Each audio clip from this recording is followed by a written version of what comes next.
The greatest need America has is the gospel of Jesus Christ, the good news about a relationship with Him, about His grace.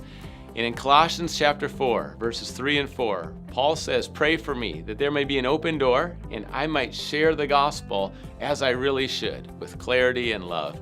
And so as we think about our country, the greatest need now is for people who know Jesus to share that good news.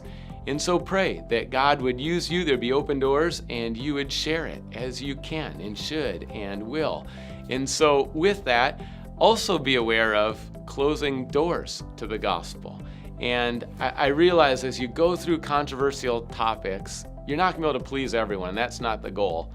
But be aware of this. Sometimes your behavior, comments, or opinions might close the door for the gospel.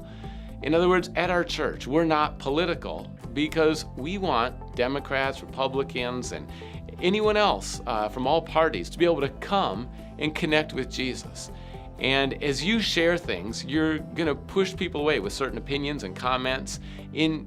Okay, you might do that sometimes and it might be needed, but just be thinking through, how does this affect your relationship with another person in terms of the gospel? Are you closing doors here?